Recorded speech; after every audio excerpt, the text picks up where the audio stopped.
7th class के बच्चों, आज विज्ञान में जंतुओं और पादप में परिवहन, ये है आपका चैप्टर अध्याय 11। ठीक है बेटा।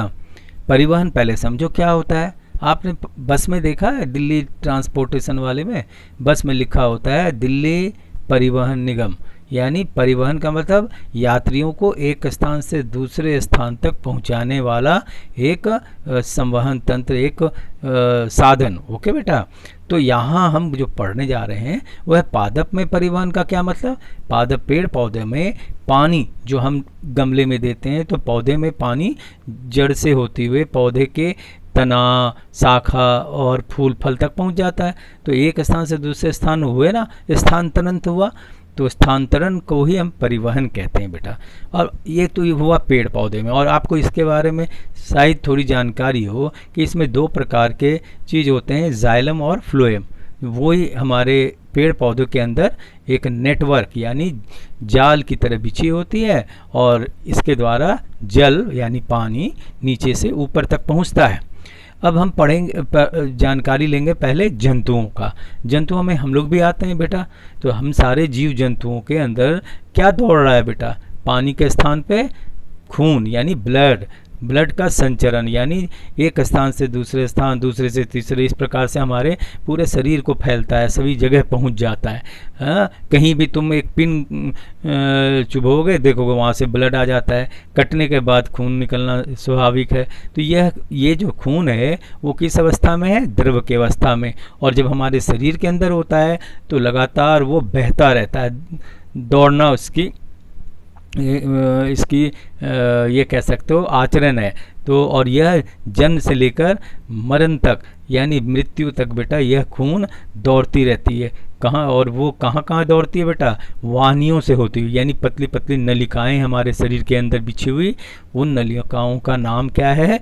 एक तो मोटी पाइपलाइन होती है, पतली मोटी, तो मोटी को हम लाइन को धमनी कहते हैं बेटा इंग्लिश में, इसे आर्टरीज। और उसी तरीके से एक दूसरी नली है जिसका नाम सिराएं हैं, जिसे वेन्स कहते हैं। और महीन नेटवर्क चारों शरीर के चारों दिशाओं में, ऊपर नीचे पूरे शरीर में एक जाल सी फैली हुई है, जिसको हम क्या कहते हैं, कैपिलरीज यानी केस नलिकाएं, बिल्कुल बाल की तरह, पतली केस की तरह वो फैली हुई है। तो यहाँ रक्त उसमें दौड़ती है बेटा। तो यह सभी जीव जंतुओं में होता है बेटा। ठीक है। अब आपको सुनाता हूँ बेटा कि सभी जीव जंतुओं में ये जो ब्लड है वो आती कहाँ से है, और इनमें शक्ति कहाँ से आती है। भोजन से। जो हम भोजन करते हैं उससे हमारे अंदर शक्ति आती है।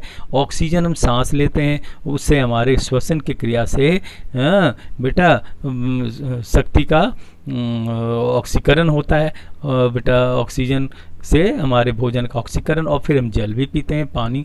तो वो हमारे जल जो है वह हमारे द्रवीय अवस्था यानी तरल अवस्था में शरीर के अंदर उपस्थित रहता है। देखते हो ना कि और ये हमारे जो जल है शरीर के अंदर, वो तापमान को स्थिर बनाए रखने में कामयाबी मिलती है। तुरंत जैसे पानी की मात्रा हमारे शरीर में कम हो गई, हमें प्यास लगती है और तुरंत फिर हम पानी पीते हैं।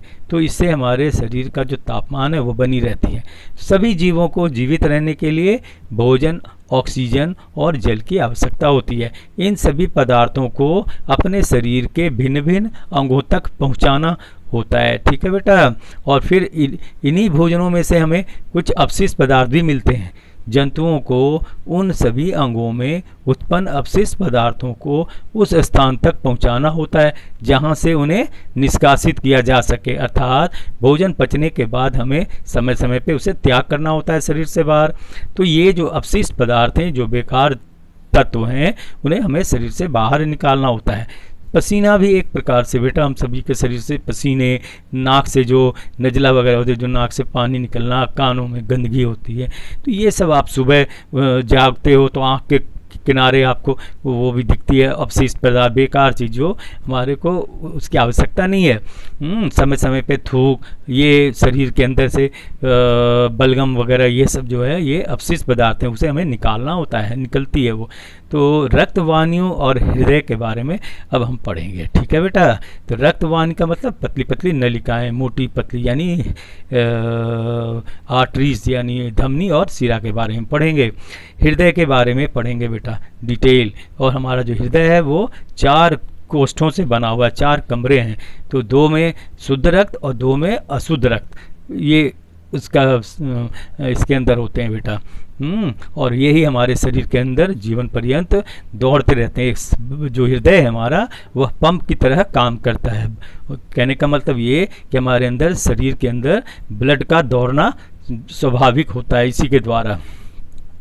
फेफड़े भी है हमारे अंदर, जिसको हम फुफ्फुस भी कहते हैं बेटा। तो फुफ्फुस इसके दूसरा नाम है फेफड़े। फेफड़े जो हैं वह एक पेयर में होते हैं, और यह हम जो सांस लेते हैं ना मुंह नाक के द्वारा ऑक्सीजन, ठीक है बेटा, वो हमारे फेफड़े तक पहुंचता है। फेफड़े से फिर वही ऑक्सीजन चारों दिशाओं में रक्त के द्वारा, रक्त जो है एक अवशोषण करने वाली, आचरण वाली, व्यवहार वाली, गुणों वाली द्रव्य है, वो ऑक्सीजन अपने में अवशोषित कर लेती है, और फिर वह रक्त चूँकि वह क्रम से घूमती रहती है, दौड़ती रहती है हमारे शरीर के अंदर, तो चारों दिशाओं में पहुंच जाती है। तो ये जो रक्त है इसीलिए इसका नाम रखा गया शरीर के अंदर का परिसंचरण तंत्र, रक्त। ठीक है बेटा, जब रक्तवाहिनियाँ और हृदय दोनों बेटा संयुक्त रूप से काम करते हैं, जब तो शरीर के अंदर रक्त की प्रवाह पूरे शरीर को जाती है, जिसे हम परिसंचरण तंत्र कहते हैं बेटा। हाँ, ब्लड सर्कुलेशन। ओके बेटा। अब बेटा मानव शरीर में रक्त जो द्रव है की अवस्था में है, वह संपूर्ण अंग में नलियों, नली मतलब बेटा एक सिरा और धमनी से हृदय एवं फेफड़े तक पहुंचता है। आगे यही रक्त वृक्क, वृक्क मतलब किडनी, लोग गुर्दा भी कहते हैं। तो रक्त वृक्क शरीर के अन्य अंगों में भी, बहुत सारे अंग हैं हमारे शरीर में, वहाँ तक पहुँचता है। पूरे पैरों में, लिम्स हमारे जो पैर हैं, हाथ है, सिर पे है, सभी जगहों पे पहुँचता है। हमारा हृदय पंप के समान कार्य करता है, ये आपको बताया। ये तो हमारे रक्त में उपस्थित जो लाल वर्ण युक्त, लाल रंग के जो चीज़ होते हैं, देखते हो ना रक्त हमारा कैसा है, रंग कैसा होता है, लाल होता है। तो क्यों होता है? क्योंकि उसमें हीमोग्लोबिन होते हैं, और हीमोग्लोबिन, हीम का मतलब बेटा होता है आयरन यानी लोहे का अंश, और दानेदार होते हैं, इसलिए हीमोग्लोबिन, ग्लोब्यूल्स का मतलब हीमोग्लोबिन बन गए। तो हीमोग्लोबिन के कारण हमारा रक्त क्या होता है बेटा? लाल। ये प्रश्न पूछा जाता है। रक्त में इसके अलावे ये हीमोग्लोबिन तो हमारे हैं ही, इसके साथ साथ बेटा रक्त में हमारे में प्लाज्मा होता है बेटा, जिसको ब्लड प्लाज्मा कहते हैं। श्वेत रक्त कोशिकाएं, जिसको WBC कहते हैं बेटा। लाल रक्त कण यानी लाल रक्त कोशिकाओं को भी हम इंग्लिश में RBC, रेड ब्लड सेल्स कहते हैं। और पट्टिकाणु भी होते हैं बेटा। ये 4 प्रकार की चीज़ हमारे रक्त में मिले होते हैं। रक्त ही फेफड़ों में से ऑक्सीजन को शरीर की कोशिकाओं तक पहुंचाता है, तथा रक्त शरीर में से अपशिष्ट पदार्थों को निष्कासित करने के लिए भी संवहन करता है। ठीक है बेटा, निष्कासित करता है मतलब बाहर निकालता है शरीर से। अभी आपको मैंने बताया बहुत सारे अपशिष्ट पदार्थ अलग अलग जगहों से जो निकलते हैं वो इसी के द्वारा निकलते हैं, रक्त के द्वारा। किडनी के द्वारा, जो किडनी है वो हमारे शरीर के अंदर के जो बेकार तत्व हैं उन्हें छानने में मदद करता है, और तब जाकर वो यूरिन फिल्टर के नाम से हम उसे जानते हैं। किसे? किडनी को, यानी वृक्क को। ओके बेटा।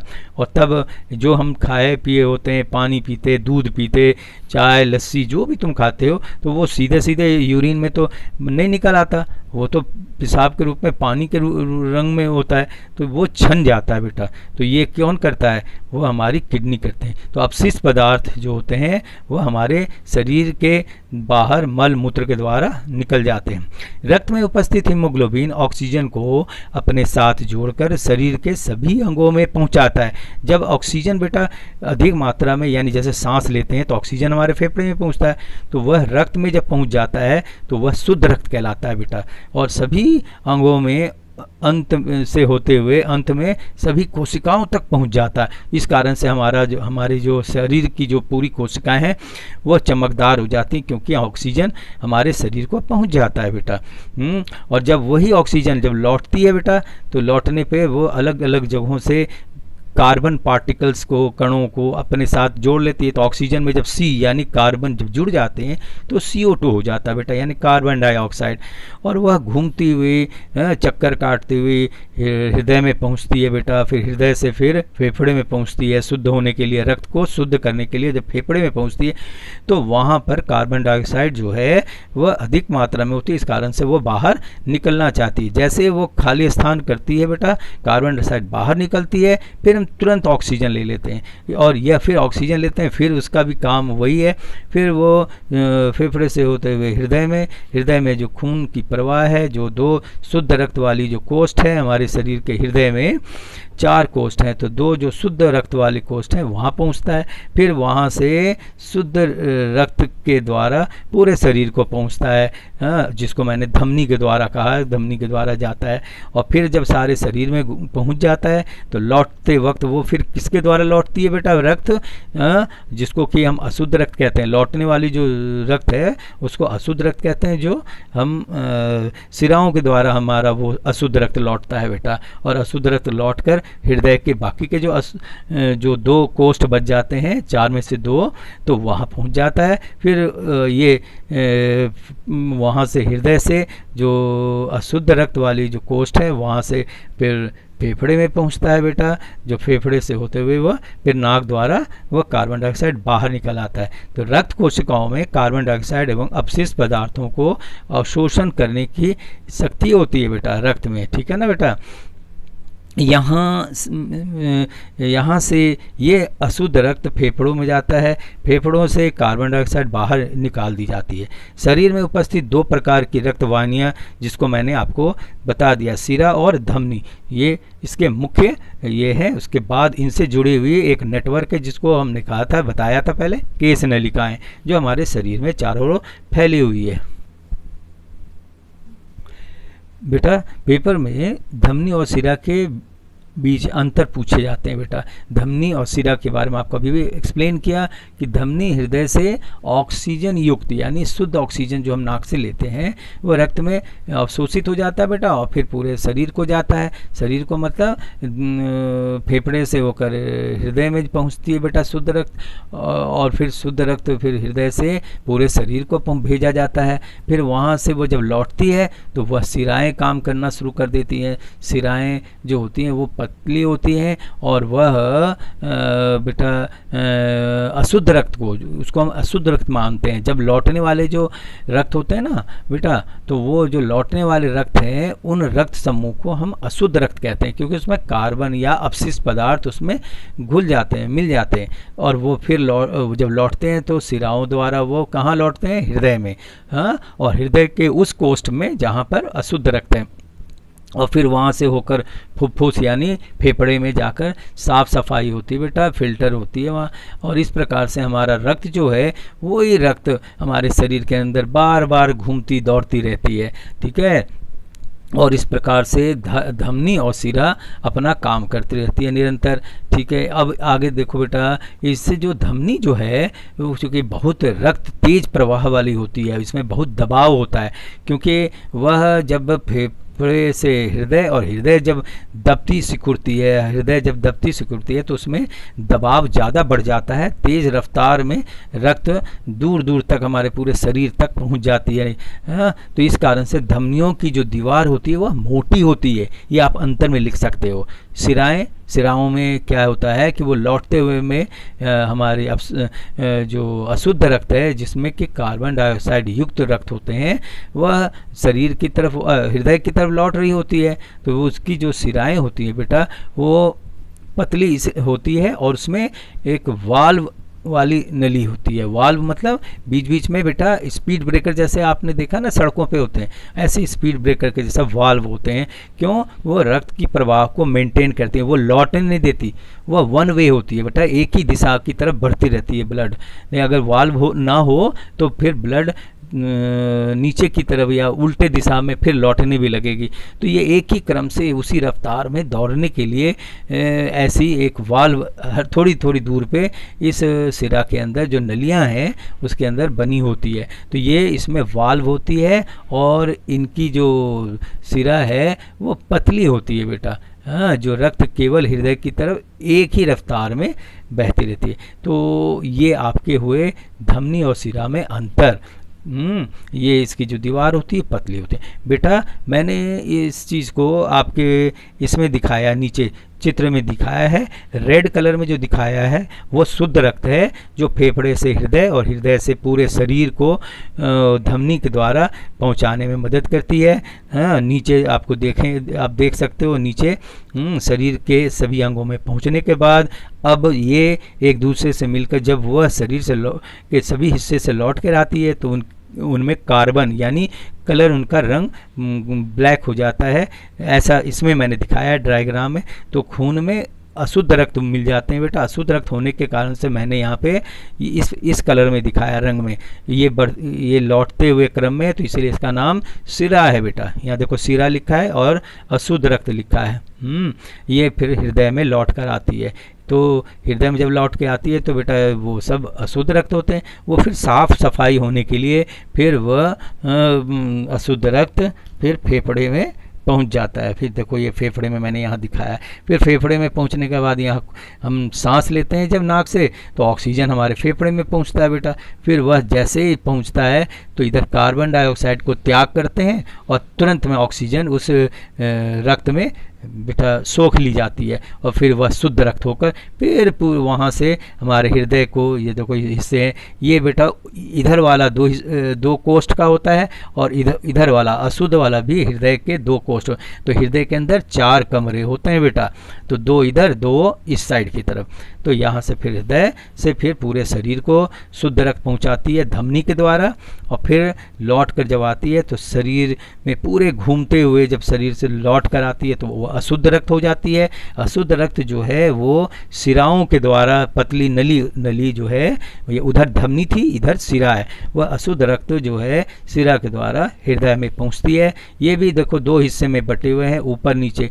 तो ऊपर और नीचे यहाँ पर हृदय में पहुँचने के बाद फिर यहाँ से ये अशुद्ध रक्त शुद्ध होने के लिए फिर फेफड़े में पहुँचता है। ये क्रम चलता रहता है जीवन पर्यंत बेटा। ये रक्त के परिसंचरण तंत्र है, ये आपके पेपर में पूछे जाते हैं। अब जो अगला क्लास होगा, अगली क्लास में मैं आपको हृदय की बनावट और उसके अंदर की कार्यविधि तो मैंने लगभग अभी भी समझा दिया है, उस वक्त भी डिटेल बताऊंगा। अभी आप इतने का काम अच्छी तरीके से बार बार सुनिए, बार बार पढ़िए। आप अपने बुक में भी पढ़िए और फेयर कॉपी में कंप्लीट कीजिए इस काम को। ठीक है बेटा, तभी कुछ फ़ायदा होगा। आप लोग अपना ध्यान रखिए, अपना पढ़ाई का पूरा ध्यान रखिए। ओके बेटा।